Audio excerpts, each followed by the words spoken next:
Chapter 50 Malini. Her first thought on beholding Harshingar should not have been, "I'm finally home," but it was. Almost her entire life had been spent in Harshingar, in its white marble and pale sandstone, its sweet-smelling flowers and streets lined with trees laden with green leaves, golden blossoms. But it was fitting that the Harshingar she beheld now smelled of flames held upon swords. It was fitting that she wasn't sure if today she would live and succeed or die.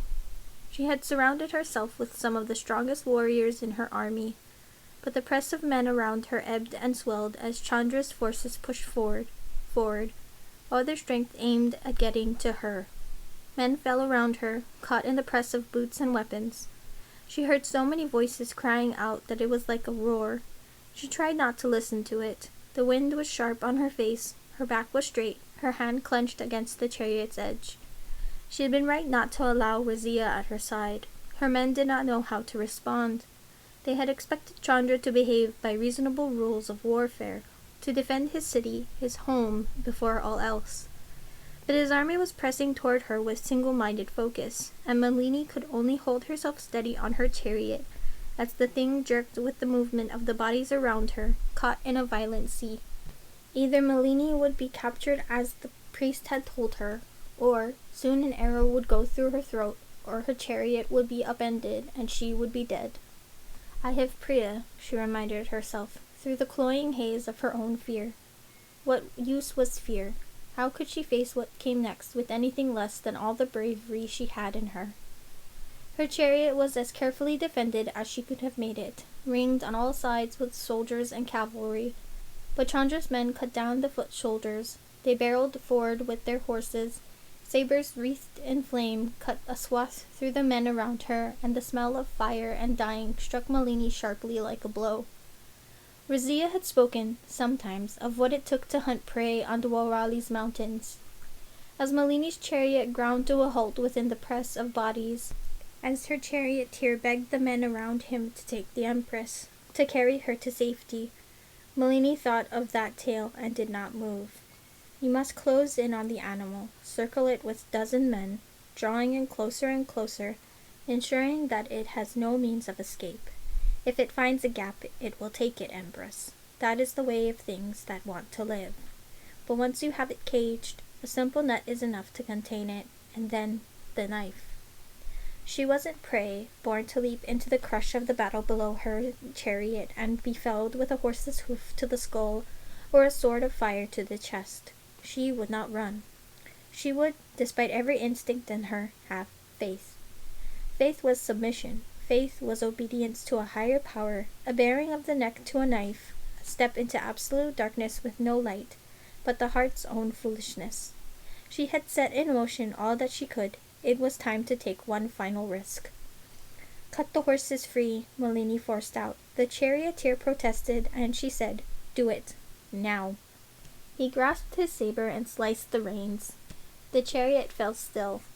"Go," she said to the charioteer. "You go to—" It was too late. Quicker than she could understand, someone swung onto the chariot, and in the next moment a blade had sliced through the poor charioteer's neck. The man wielding the blade dropped his weapon, turned to her. "Princess Malini," the stranger said. Blood and ash matted to darkness on his forehead, his priestly hair loose at his shoulders. "You must come with me." In that moment, the obedience Kartik had asked of her demanded the same thing as her pride did, to not fight or scream or panic as Chandra's soldiers closed in on her. The fire-swept wind ran over her skin, hot and cold all at once. She removed her own saber and held it before herself. "Take me to my brother, priest," she said. Her own voice was a stranger's in her ears. She thought, absurdly and achingly, of Rao kneeling before her on the road to Dwarali. Her voice sounded like his had, she thought, like a hollow thing with a fate in it, a conch calling forth a war. "I'm ready." Malini was led to a horse, lifted and carried away before she knew it. She was dragged from her horse to the gate, and from a gate to a doorway, and from a doorway through an underground tunnel, and from there into the walls of the mahal itself. And she thought of Priya.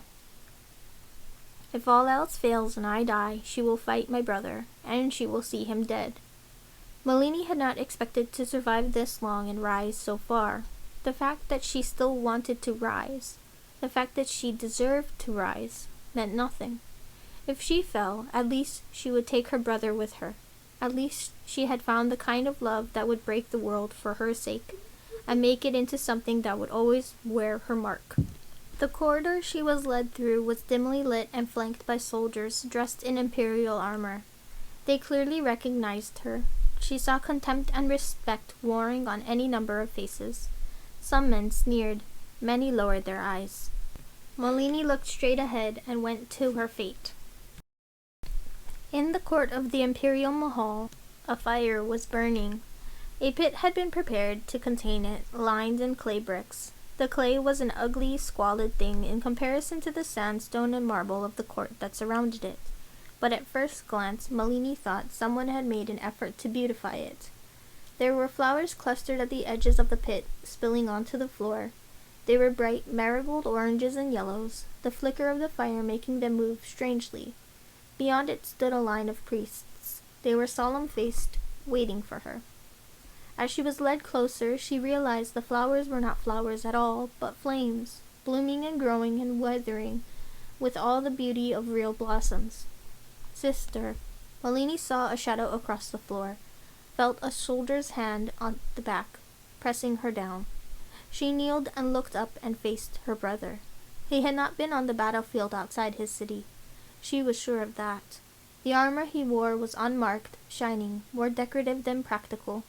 He wore a prayer stone at his throat, bound with elaborate gemstones and darts of silver gold. Threads of pearls surrounded his neck. He looked every inch the emperor. His boots made a heavy noise against the ground as he approached her. He stopped before her. He was close enough that she had to tilt her head to meet his eyes, which were just as she remembered, a mirror of her own. Sister, he said, his voice low, rumbling, welcome home. She had thought often of what she would say to him when they finally met again. So many eviscerating, clever words. But now that she was here, she could only laugh soundlessly and watch his expression darken in response. Brother, she said. She let her gaze flicker pointedly from the soldiers behind her to the fire to his face. Is this how you welcome your sister, Chandra? By pushing her to the floor to crouch like a dog? He swallowed visibly, already trying to control his temper. You are kneeling, he said, because I am your emperor. And you are my sister, my responsibility, and my subject. You kneel like a princess. I am not a princess, she said. I am an empress, the empress. You should be kneeling to me. To her surprise and unease, he slowly lowered himself down to his knees until they were almost level. She could feel the heat of his breath on her face. She forced herself not to flinch. Instead, she took him in, the exhausted circle around his eyes, the lines of tension bracketing his mouth. You're lying to yourself, he murmured. You know that. You're not an empress. You are impure and broken and worthless. In your heart you know I'm telling the truth. He took her chin in his hands. Revulsion ran through her at his touch. He had no right to touch her. He never had. You have one chance at redemption, he told her. Only one. Rise to the pyre, sister. Accept your fate, and the mothers will forgive. I will forgive you. Beg me, she whispered in return. Grovel with your face to the floor. Cry. Maybe if you're pitiful enough, I'll consider rising to the pyre. She cocked her head to the side in his grip. Go on, she urged. His hand on her jaw tightened brutally. I want to kill you so very much, he rasped. She smiled through the pain. I know, she said. It's been a long time, brother. He released her, slapped her, open-handed around the face. Her ears rang, her mouth tasted of blood. Emperor, the high priest said, alarmed. You cannot. She's barely hurt, Chandra said, eyes cold. She could take more. I could break her legs and her arms, and she could still burn. It would be no less than she deserves, wouldn't it? If you want me to burn for you, she said, feeling the cut of her lip with her tongue, This is a poor way to convince me. He hit her again. Of course he did. Another noise of alarm from the high priest. She raised her head, and for a moment stars danced across her vision. Standing to the high priest's left, she saw Kartik. His gaze was intent, solemn. Very subtly he offered her a tilt of his head. I could throw you in the fire pit now, Chandra was saying. The fire there was born from the deaths of thousands of pure good women. Perhaps it would purify you in turn. Wrong, Malini said. Chandra, you do not see it. Perhaps your priests do. I am pure. I am pure in a way you cannot touch, a way that is invisible. It lies in my heart. It lies in my blood beyond the dirt of your mortal ambitions. She bared her bloody teeth at him. You cannot alchemize me into your glory. I will not allow it. My glory is my own. Your life has never been your own, Chandra said. Your life has always belonged to Parijatvipa. You refused to sacrifice it. I've given you the chance to reflect and repent and choose your rightful death. So many chances. And you still never learn, never change. Ask your priests the worth of an unwilling death, Malini said. See what they do if you try to burn me now. He grasped her by the hair, hard, wrenching her neck. Just like a spoiled boy, she gasped out. Did he think he could humiliate her, shame her? She had suffered so much worse. These petty games could not harm her any longer. You know nothing of true cruelty, Chandra. Perhaps one day I'll teach you. He stood abruptly and dragged her forward. Her scalp hurt. Her legs were slipping against the ground, hands chained before her, and still she refused to be silent, her voice echoing off the walls as the heat of the fire grew stronger. The last time you had me here, I humiliated you, she forced out, a jolt at her hip against marble, her knees. I told all your highborn rulers what you are. My words are sharper than any of your swords. Then I'll rip out your tongue before I burn you, he said furiously, spittle flying from his lips. I will do whatever it takes for Parijatvipa. Perhaps, she managed to say, forced herself to breathe. Perhaps you wish to, but you cannot. Only I can burn willingly. Only I can do what is needful. And I will not, she said loudly. I will not do it unless I have my throne. The silence was vast, impenetrable. The fire crackled, and Chandra looked down at her, the same eyes as her own, the same brows. Emperor Chandra, said the high priest. His voice was distant. I am so very sorry. Chandra froze. A sword tip was at his throat. Step away from Empress Malini, Kartik said calmly. The soldiers holding the sword to Chandra's throat never wavered. Nothing for a long moment. The sword pressed harder. A bead of blood welled up. Step away, the priest repeated. Chandra turned his gaze on the high priest, face painfully still. His eyes were pleading. I have always done what was right for Parijatvipa, he said. I did what I was taught. What is this? The high priest exhaled, closed his eyes.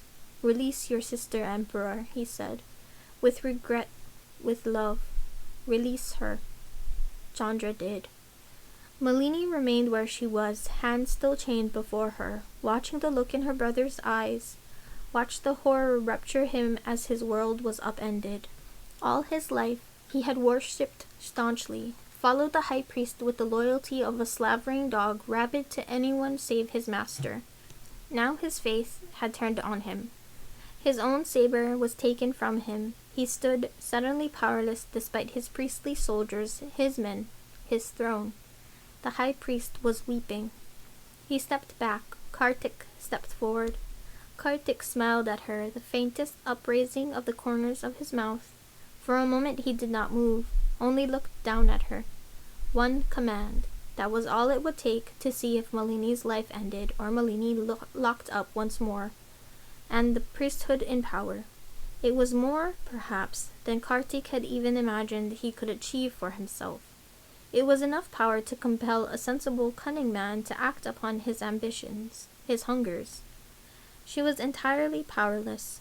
The cold knowledge of that washed over her. She allowed it to show on her face. the faintest weakness, a trembling of her hands as she looked up at him. So he needed to believe that he had power over her? Well then, let him. It was not untrue. That wouldn't be the case forever. She'd make sure of it. She either had the measure of him or she did not. I will only give you what you want if I have my throne, she thought, keeping her eyes on his. Even if I fear you, if you wish to see me burn and the Yaksa die by my fire, you must raise me up. His gaze flickered, then he bowed low to the ground. All the priests and soldiers around him followed suit. Empress, he said, we welcome you to Parijatvipa. May you lead us always to unity and greatness. Priest, she said, holding her hands before her, smiling as if she had known fate would carry her here all along. Free me, and I promise greatness is exactly what you will have.